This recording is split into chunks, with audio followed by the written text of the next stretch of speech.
Many Christians believe that going to church on Sundays, saying a few prayers, and believing in God in their own way is enough to feel safe.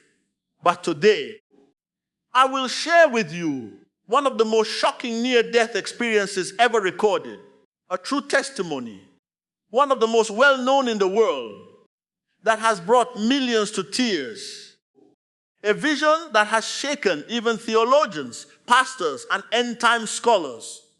Because what was seen wasn't heaven, it was hell. And it wasn't full of atheists. It wasn't full of witches.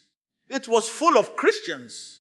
Christians who knew the scriptures, who always went to church and prayed, but had made a subtle mistake, one that over time had become almost normal, accepted, even justified. Today, I invite you to listen carefully, because this isn't a story meant to scare. It's a cry to awaken, a chance to examine your heart, and maybe to decide to change your life before it's too late. Before we begin, I ask for a small gesture that makes a big difference. Type amen in the comments, as in leave a like on the video. This helps us bring testimonies like this to more hearts every day, and to walk together as Christians who truly follow the word of the Lord. My name is Michael Donovan, and if you had met me until a few years ago, you would have thought I was a man in order.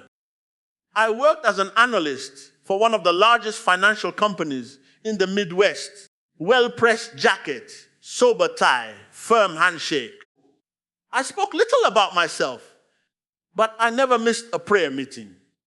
I could quote the Psalms with the precision of a surgeon, and I regularly donated to the church orphanage, and was out of tune like a missing chord in a perfect symphony.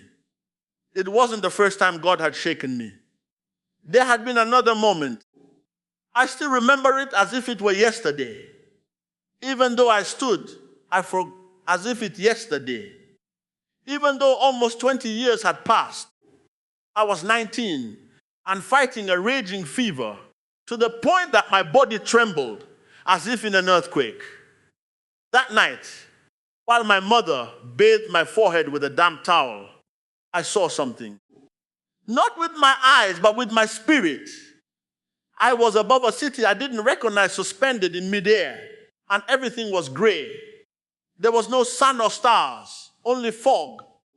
Then two enormous towers emerged from the mist, and within seconds collapsed one after the other, as if an invisible giant had struck them in the heart. People's invisible giant had struck them in the shouted names. Others prayed, others fell and did not get up. A wind full of dust hit my face and then darkness. I woke up trembling. I told everything to the pastor of my church, who replied with an embarrassed grimace, "Michael, it must have been the fever." Leave these 10 days later, I saw the same scene on the news. September 11th, 2001, New York, the Twin Towers. My mother screamed in front of the screen. The exact scenario I had seen down to the detail of the smoke that enveloped everything like a blanket of death. Death. But I also didn't become the man I should have been. Instead, I cut myself off in silence. I continued to live well, to work hard, to be a good Christian. But I stopped listening to that inner voice, slowly extinguishing it as one suffocates a candle with their fingers.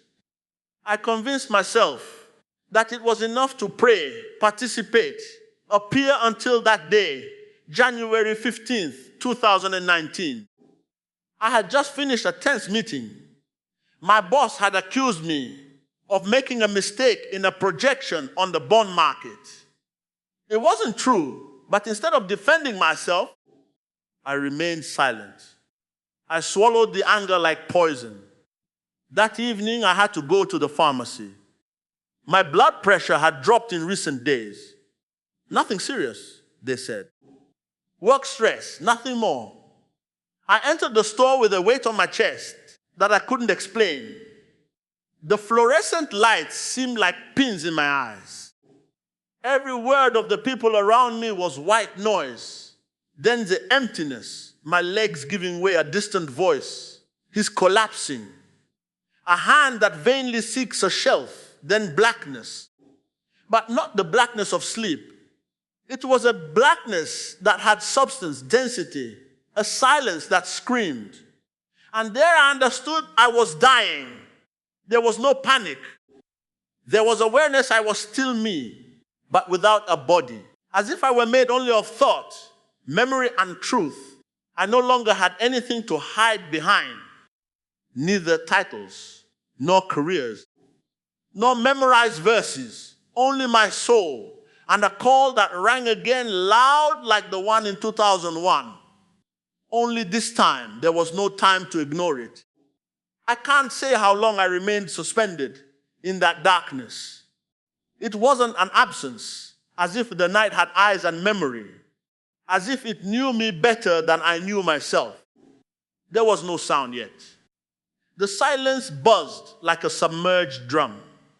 I had no body, yet I perceived everything. My breath was gone, but my consciousness had ignited as never before. Then something changed. Not a voice, a wordless whisper like wind caressing the mind. And the darkness began to break. Not suddenly, but slowly, like a crack in glass. A crack of light opened before me, and I was drawn in. I found myself in a place that no language can accurately describe. It looked like a garden, yes, but not like the ones cultivated on earth. It was a garden broken, soulless. The trees were twisted as if they had suffered too much. The branches bent towards the ground like hands in eternal prayer. The ground beneath my feet was dry but not dead. It breathed, and it breathed pain. I walked barefoot but felt no pain, only regret, not mine, of others, of millions. It was as if every grain this of soil told unsaid stories, unmade choices, unheard prayers. Every leaf whispered names. Every stone carried memory. That garden was the echo of lost opportunities. In the center, I saw a fountain, but instead of water, sand fine, golden sand falling from an invisible hole and disappearing into nothingness. Each grain seemed like a second of possibility. Each falling second said too late. I approached. When I placed my hand on the edge of the basin, a wave of image overwhelmed me. Not symbolic visions, real scenes. Memories, not mine, of others. A woman knelt, was full of hatred for her sister-in-law. A pastor shook the hand of a newly baptized man. A pastor shook the hand of a newly baptized man. But in his heart, he was thinking about a girl, his ministerial image. A young man read the scriptures every morning, but he did it to feel superior to his friends who had stopped going to church, all religious, non-redeemed. And then I heard the voice, not as sound as identity. It was Jesus. There was no doubt. He doesn't present himself with titles or miracles. He makes himself known by what emanates from him. Truth that tears love, that burns justice, that embraces Michael. He said, I turned around. I didn't see him, but I felt him all around me, as if the very air had taken his form. Before showing you what awaits, you wish you had to see this place. This is the garden where the seeds that never sprouted mature. It's the point where intentions, not transformed into obedience, wither. What place is this? Lord, I asked, not with my lips, but with my heart. It is the anteroom. Here arrived the hearts that have known my voice, but have silenced it. Here gathered the promises never kept. The prayers said out of fear. The conversions that have never given birth to humility. Every word was like a sword that pierced my justifications. And within me something broke. Because for the first time I saw, who are these, I asked. Those who called me Lord, but never let me reign. The roots of the trees moved slightly, as if trembling under the weight of a revelation. And I understood that this garden was not hell, but neither was it heaven. It was the truth before judgment. The moment when the soul is forced to see itself without filters, then the light opened and the garden vanished like mist in the sun. I felt a force dragging me, and the vision changed, but not my conscience. Now I knew true hell begins when you realize your faith was just theater. The garden disappeared as if it had only been a curtain, and behind it opened a world that no human heart can contain without breaking. I was no longer among broken roots or waterless fountains, but on a ridge as thin as a border between life and damnation. Below me, an enormous valley stretched into infinity. And what I saw, I will never forget, not even in 1,000 snorts' lives. The ground was black, not like night, but like burned flesh. Everywhere cracks from which a fire rose that emitted no light but torment. The air was thick as pitch, and yet I breathed, or rather I felt the breath of others. Millions of souls, some motionless, others in a continuous desperate movement, as if looking for a way out of a place that had no doors. Their faces, my God, the faces. Some of them I knew. The first was Pastor Reed. He had still remembered.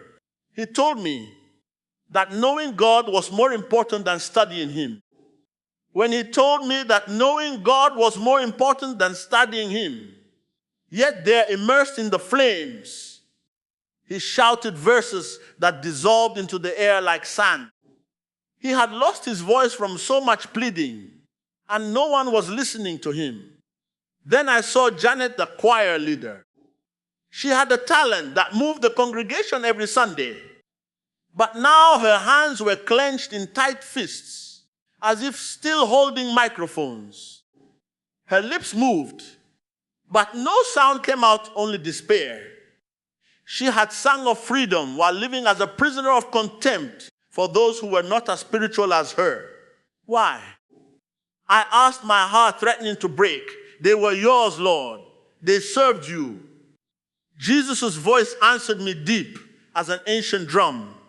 They served me, yes, but they did not belong to me. They served religion, prestige their own image. They used my name as a shield against humility. They spoke of grace, but they built walls with my hand lived in. And as I walked among those souls, as I saw the most terrible scene of all, a man dressed as a preacher, but which robe was still recognizable, even though burned and torn. I preached distinguished him with the word sound doctrine.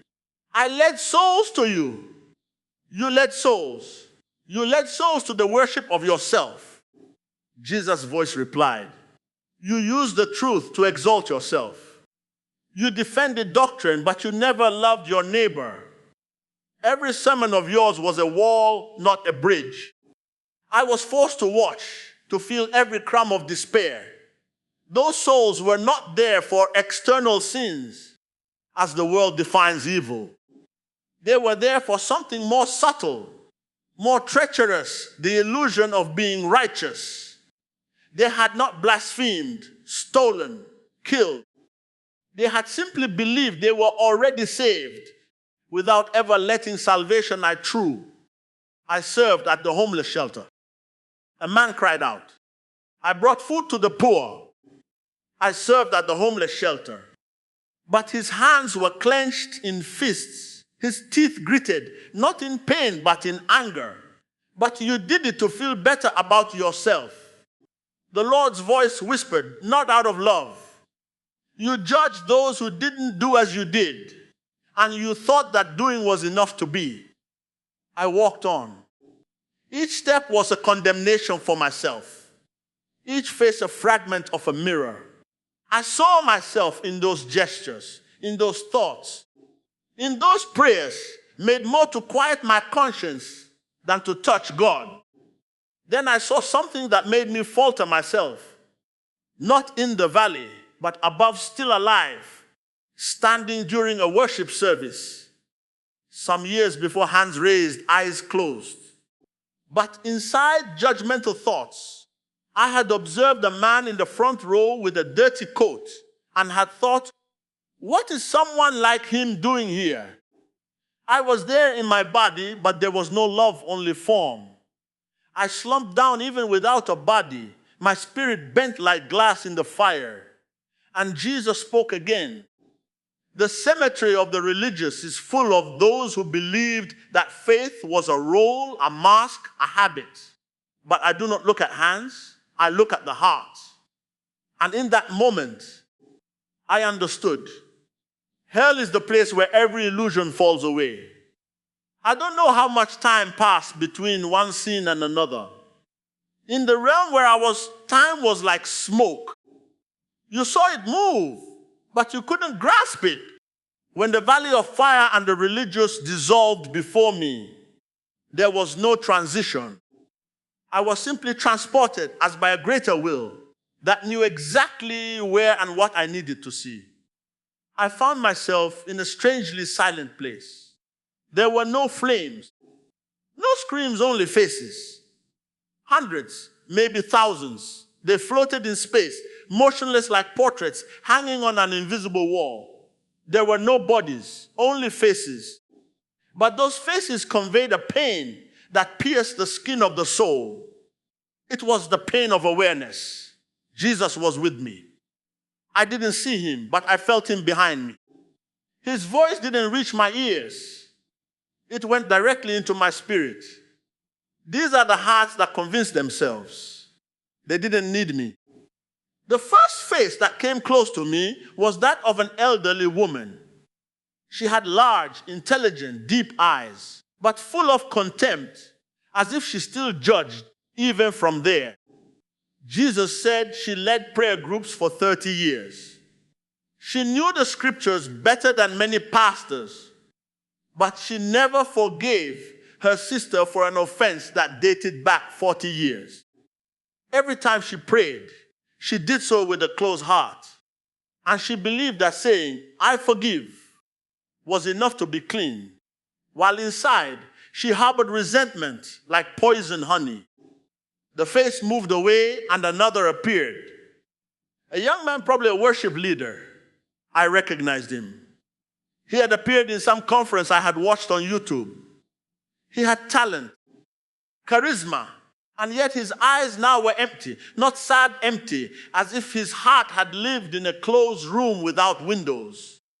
He in worship, Jesus said, but not to bring glory to me. He did it to feel. He fed on the praises of men. And every time he received applause, his heart hardened a little more. Each face told a story. Stories. I knew stories that resembled mine. Every sentence I heard seemed like an echo of my own justifications. I serve God. I tithe. I don't do anything wrong. But behind those phrases, like behind the heavy curtains of a theater, hid the most silent and most powerful idol of all. The self, pride, Jesus said, does not always present itself with arrogance. Sometimes it dresses in modesty. It disguises itself as zeal, but deep down it always seeks one thing: to be worshipped. And there I saw it in mass, a familiar face, mine, not as I was at that moment, but as I had been during a team meeting. I was sitting listening to a colleague talk about a spiritual problem. I nodded, offered a verse of encouragement, but inside I thought, if only she had my faith, she wouldn't be in this situation. That thought struck me like a stab. I had never confessed it. I had never even considered it a sin. But now in the light of heaven, it was poison. And Jesus continued, pride does this. It convinces you that you are okay. It gives you a false peace. It makes you say, thank you, because I am not like others. It turns you into an invisible judge. And while you judge, you condemn yourself. I knelt down even without legs. My spirit knelt because I could no longer deny that I had lived that way. I had hidden pride under verses, under church services, under the image of a good Christian. But now every excuse burned not with anger, but with truth. Jesus spoke again, but his voice was no longer just firm. It was sweet, painfully sweet. Many enter faith sincerely, but they stop growing when they begin to feel better than others. That is where pride builds its nest, not among saints who believe they are no longer so. And I wept not with tears, but with memory so. And I wept not with tears, but with memory. Every memory that surfaced, every thought never confessed, every gesture made for appearance, everything returned like a river. And I had nothing left to say in my defense. And Jesus concluded, the face of pride is the one that refuses to be saved by grace because it still believes it can save itself.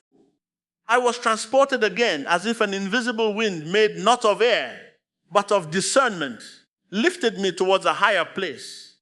But it was not heaven, not yet. It was a gray area, more refined, more subtle, but perhaps even more deceptive than anything I had seen so far. Before me stood towering structures, not built of stones or bricks, but of books, scrolls, notes, annotated Bibles, theological commentaries. The foundations were quotes, some made of quotes, the walls of arguments, and each tower had a name engraved on it. Doctrine, apologetics, and I had loved them. I knew those names, and I had loved them. I approached the largest one, the Tower of Truth. A staircase of words spiraled up its side.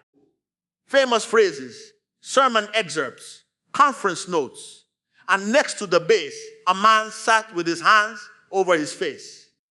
He wept not out of fear, but out of a pain that seemed ancient, consuming without healing. I recognized him finally, Dr. Halverson. He had taught systematic theology for 35 years. I had read his books. I had underlined his quotes. He had trained entire generations of preachers, but now he was there with his head bowed alone. Professor Halverson, I asked, even though I had no lips. He looked up. His eyes no longer held pride nor wisdom, only emptiness. I knew everything he said, but I knew no one Jesus spoke behind me. He knew every aspect of my word, but he never allowed himself to be loved by it. He loved precision, but not compassion. He defended the truth, but he did not live it. He had built a tower, not a home. I looked around. Dozens, hundreds of souls wandered through those places. Some climbed the stairs reciting verses, arguing, correcting each other, and other quotes, Augustine's between Bible translations. Another still made comparisons between Bible translations. And yet they were all still. No one was truly ascending. It was an illusory climb of perpetual motion, of weightless words. A discussion caught my attention. Two men were debating fervently about the interpretation of a passage from Revelation. One said, the rapture will occur before the tribulation. The other, no, during. And so they went on in a loop. Jesus' voice grew sterner. These have made theology an arena. They have exchanged my gospel for an intellectual battlefield. Every word of theirs was a bullet, every verse a blade, but they never wept for a sinner. They never embraced the weak. Truth became their crown, but not their cross. I knelt down. I could no longer deny it. I too many times had argued to defend sound doctrine, but not out of love. How many times had I corrected someone to feel superior, not to heal them? I had mistaken the content of truth for the possession of truth, as if it were mine, as if it were metal to be displayed. And Jesus added in a gentler voice, truth without love inflates. Love without truth deceives. But truth with love transforms. How many know the scriptures, but do not allow themselves to be written by them? How many speak of grace, but have never truly received it? One of the men arguing, noticing my presence, turned around. His eyes were red consumed. I came here to seek the truth, he said. But I didn't realize that in the meantime, I had lost Jesus. Then he pointed to another building. It was low, almost hidden. There were no books, no engraved phrases, only a simple door above it, a writing, "Blessed are the pure in heart, for they shall see God." My spirit trembled. I had spent my life trying to understand God more than knowing him. I had studied his word like a code to be deciphered, not like a love letter. And now the towers I had admired were whitewashed tombs, beautiful but empty. Jesus concluded, many have built towers with my words, but they have never built an altar with their hearts. And the towers began to creak. The towers fell silently, no roar, no cloud of dust. They collapsed like castles of cards soaked by the truth. Only after silence reigned again, a path opened before me. It was not made of stones or earth, but of soft light. Each step was not movement, but revelation. I felt the weight of lies leaving me like clothes that were too tight. And before me, something began to shine. A valley opened up, but not like the previous one. This was not a prison, but a new garden. This was not a prison, but a new garden. Here, the trees did not have twisted roots, but deep, strong, hidden ones. The leaves did not fall, but vibrated in the passing wind. And there in the heart of that place, I saw them, the redeemed. They had no halos, no crowns. No one spoke loudly. No one showed off. They walked in simplicity. And yet every gesture, every glance, every smile was imbued with a glory that did not belong to them, but that passed through them like light through pure glass. A woman folded a sheet on a rope. The gesture was so humble, but so full of peace, that it seemed like a liturgical act. Jesus spoke to me. This woman washed clothes for the sick for 40 years without ever being noticed. Every gesture of hers was an offering. She sought no reward. She asked for no recognition. But heaven recorded every fold of her hands. An old man with a stick walked slowly through the garden. Every step seemed to guard a secret. He prayed for his community every night without anyone knowing. When he died, many thought his life had been useless, but his prayer saved lives. He himself never knew. Then I saw a little boy. He couldn't have been more than 10 years old. But the light that surrounded him was more intense than all the collapsed towers put together. He died. Young Jesus said he was disabled, but in his silence, he loved more deeply than many preachers. His suffering was continuous worship. He never spoke, but he whispered love to me throughout his life. I walked on. I wept not with sadness, but with awareness. For the first time, I was seeing the true strength in his wrists. Not titles with thousands of followers, but the silent forgiveness of a widow. The caress given to an unnamed sick person.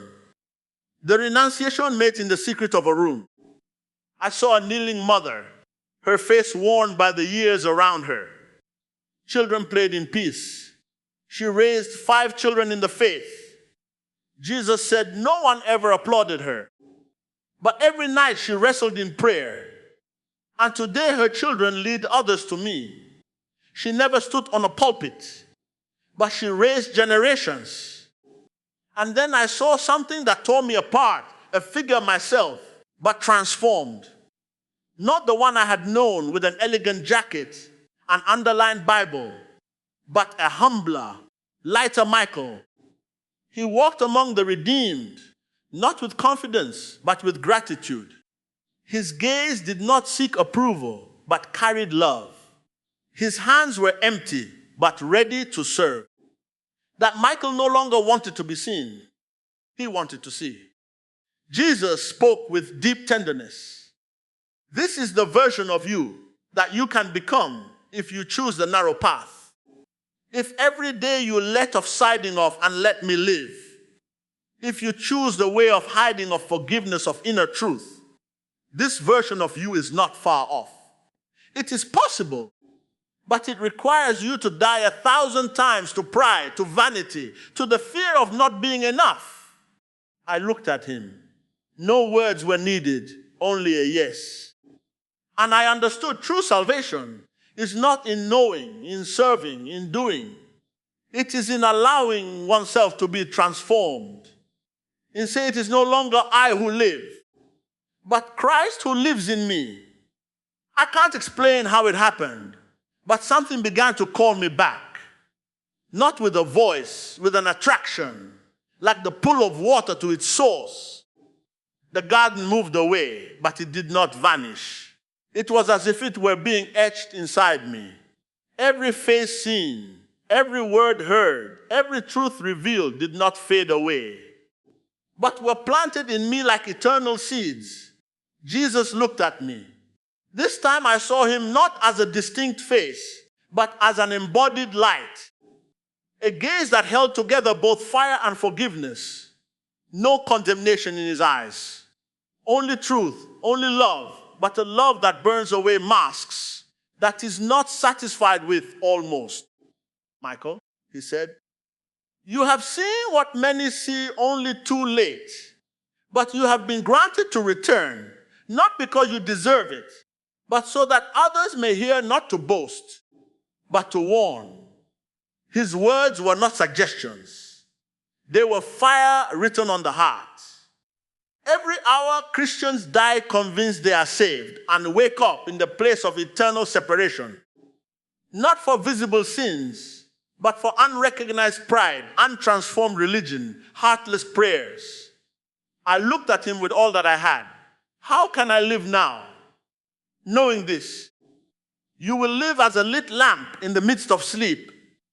Not everyone will listen to you. Some will mock you, but you have not been called to convince, only to tell. And whoever has ears to hear will understand. Then he showed me a scene, a hospital room. My body lying still, cold hands, closed eyes, machines beeping faintly, a nurse checking the monitor. My sister in a corner with a Bible on her lap whispered, God, bring him back, please, it is time. Jesus said, but remember, Michael, this life no longer belongs to you. Do not live for the opinion of men. Do not live to prove yourself. Live for me. Announce what you have seen, and let my spirit continue what I have begun. With those words, everything dissolved. Not like a dream ending, but like a curtain opening. I opened my eyes, neon light, human voices, smell of disinfectant, the rhythmic beep of a heart monitor, a spiritual presence that slowly retreated, but not completely. I was back. The doctors said I'd been clinically dead for almost 3 minutes. But in those 3 minutes, I had lived an eternity. No one understood what had happened. Maybe a neurological reactions I needed, but I knew and I didn't need explanations. I needed obedience. Since that day in my life has changed. Not in an aesthetic sense. I still work. I still talk to people. I still go to church, but everything is different. Before I prayed out of duty. Now I pray like someone who breathes underwater and finds an air bubble. Before I read the Bible like an expert, now I read it trembling. Before I spoke about God, now I listen to him. I no longer try to appear a certain way. I no longer want to be that good Christian. I want to be real. I want to be broken. I transform. And this is the message I leave you with.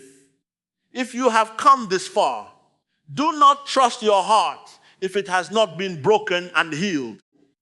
Do not trust your religion if it has not produced humility.